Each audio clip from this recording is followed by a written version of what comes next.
पाठी मागे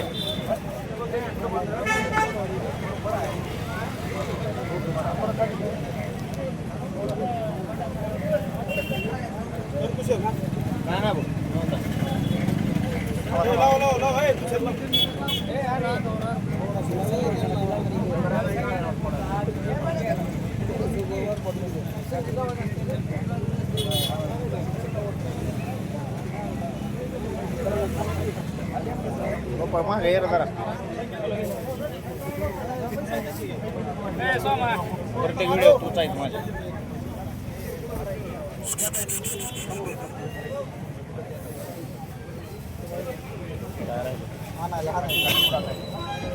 असं बघते व्हिडिओ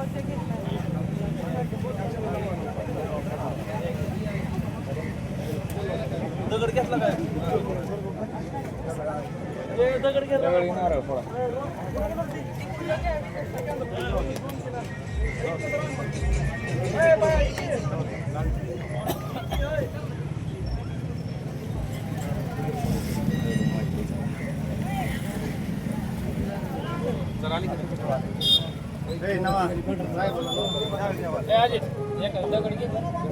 सारखा सारखा सारखा समोर ओ काय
येळकोट येळकोट श्रीमंत सुभेदार मल्हारराव होळकरांचा श्रीमंत सुभेदार मल्हारराव होळकरांचा पुण्यश्लोक अहिल्यादेवी होळकरांचा राजराजेश्वर चक्रवर्ती यशवंतराव होळकरांचा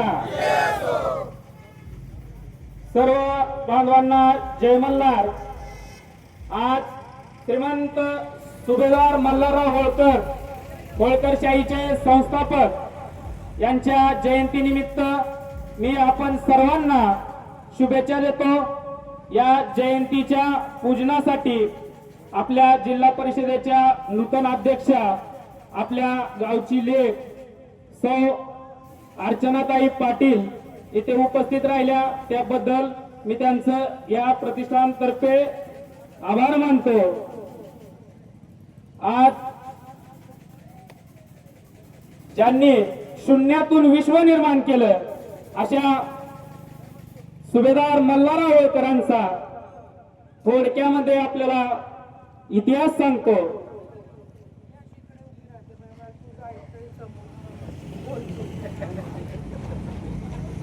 बारामती तालुक्यातल्या एका छोट्याशा गावात होळ या गावामध्ये जन्मलेले सुभेदार मल्हारराव होळकर ज्याच्या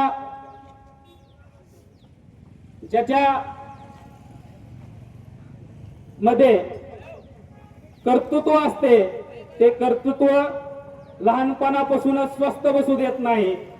त्यांचे वडील लवकरच वारले, त्यामुळे त्यांना मामाच्या गावी खानदेशामध्ये राहायला जावं लागलं आणि तिथे गेल्याच्या नंतर त्यांच्या मामाची पेशव्यांकडे थोडीफार ओळख होती. त्या सैन्यामध्ये अगोदर या मल्हारराव होळकरांना सामील करून घेतलं, परंतु आपल्या कर्तृत्वाच्या जोरावर त्यांनी अनेक लढाया लढल्या आणि त्या लढायामुळं त्यांना थोरल्या बाजीराव पेशव्यांनी सुभेदारकी, माळवा प्रांताची सुभेदारकी दिली.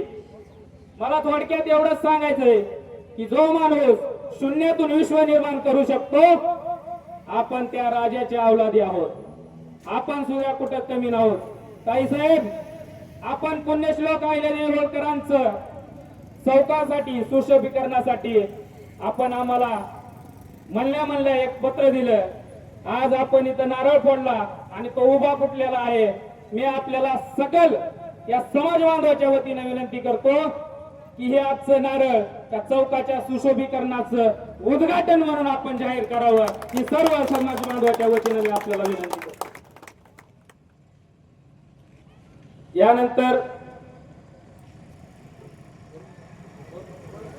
यानंतर जे सर्वांचे मार्गदर्शक बालाजी भाया पांढरे बोलते.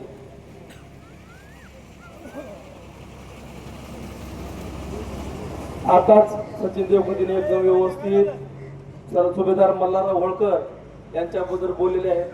मल्हारराव होळकर हे अपराजित योद्धा होते. त्यांनी जेवढ्या लढाया लढल्या त्याच्यातली एकाही लढाईमध्ये ते पराजित झाले नाहीत. म्हणून सचिनने सांगितलं की त्याच्या मनामध्ये असते ते कधीच पराभूत होत नाहीत. आणि मल्हारराव होळकरांना लहानपणापासून बाळपण मिळालेलं होतं आणि शून्यातून त्यांनी निर्माण केलं. परंतु लढत असताना बऱ्याच वेळेस हार जीत होत असते, पण तो असा एकमेव योद्धा होता की हार त्यांना कधीच दिसली नाही. कारण लढत असताना आपण कुणाशी लढतोय याच्याशी न विचार करता लढणं हे कर्तव्य म्हणून ते आयुष्यभर लढले. त्याच्यामुळं धनगर समाज हा लढवय्या आहे आणि त्या समाजानं आपल्या समाजासाठी लढत राहावं अशी या ठिकाणी अपेक्षा व्यक्त करतो. आणि कसबे साहेबांना विनंती करतो आपण एक दोन शब्द.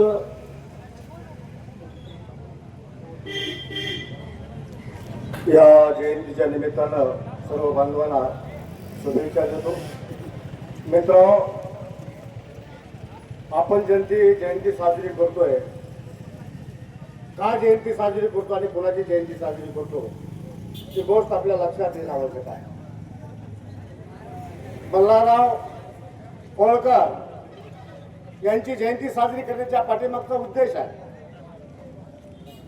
आपण सचिननं सांगितलं की बारामती तालुक्यातल्या होळमध्ये त्यांचा जन्म झाला.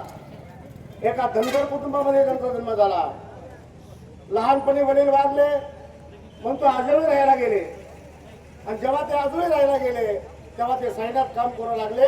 ते सुभेदार झाले आणि सुभेदाराच्या नंतर त्यांनी स्वतःची व्यवस्था निर्माण केली, होळकर व्यवस्था निर्माण केली.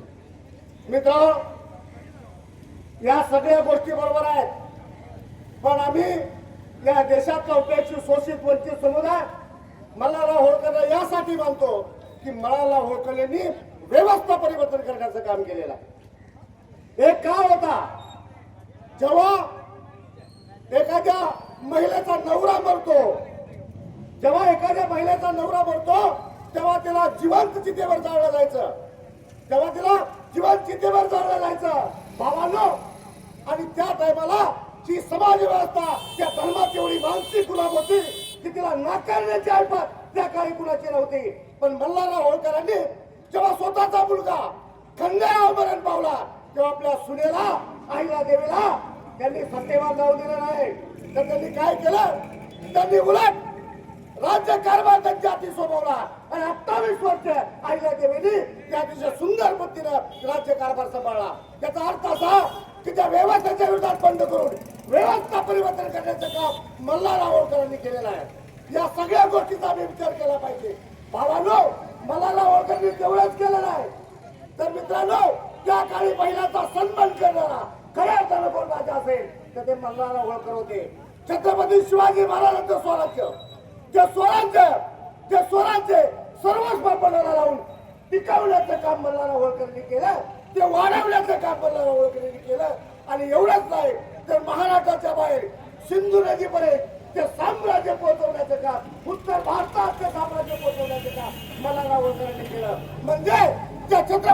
शिवाजी महाराजांची जी सामाजिक परिस्थिती होती, जी मानसिकता होती, या देशातल्या समंत माणसाला सन्मानाने जगण्याची जगण्यात यावं ही व्यवस्था होळकरांनी जीवन ठेवली. आणि छत्रपती शिवाजी महाराजांचा वैचारिक वारस होतो या महाराष्ट्रात जर कुणी पुढे रेटला असेल तर फक्त आणि फक्त मल्हारराव होळकरांनी रेटलंय हे वास्तव मला करता येत नाही. आणि म्हणून या जयंतीच्या निमित्तानं, या बहादूर वीराच्या जयंतीच्या निमित्तानं आपल्याला सर्वांना शुभेच्छा देतो आणि थांबतो. जय मल्हार, जय भीम, जय पुणे, जय अण्णा. यानंतर सन्माननीय अध्यक्षा आचार्यताई पाटील यांना विनंती करतो. समस्त आपल्या तेर मधल्या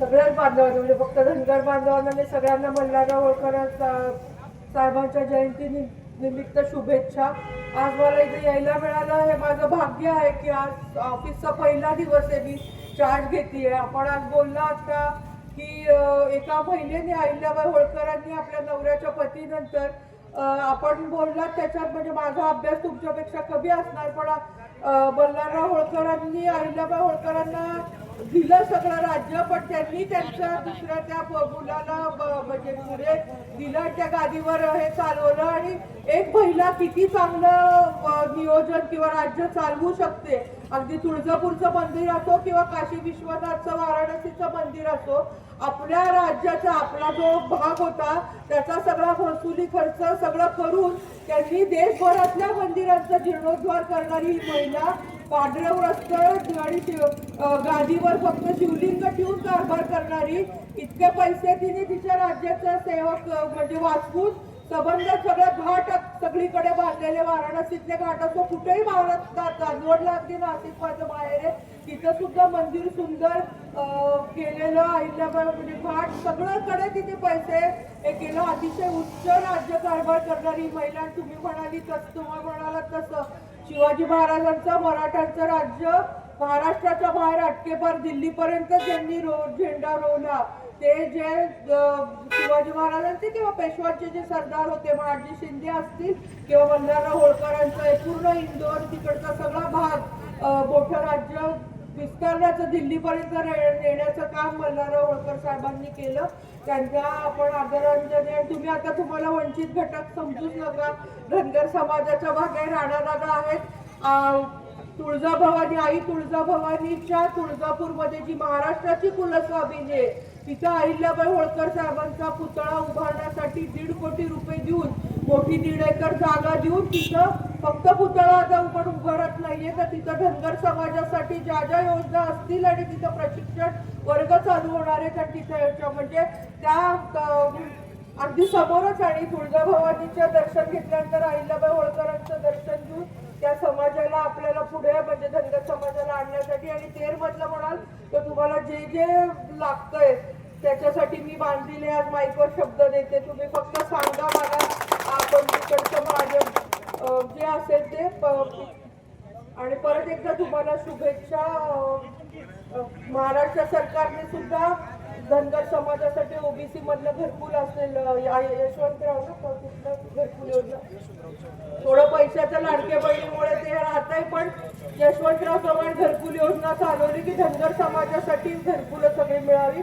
आपल्या इथं सुद्धा थोडं जागेचा प्रॉब्लेम आहे, तो आता सोडवला जाईल. म्हणजे जागा आपल्या नावावर नाही पण सगळ्या समाजाला घरकुलं देण्यासाठी महाराष्ट्र सरकार आणि राणादादा आणि जिल्हा परिषदच्या वतीने मी बांधील आहोत एवढं मी शब्द देते. थँक्यू.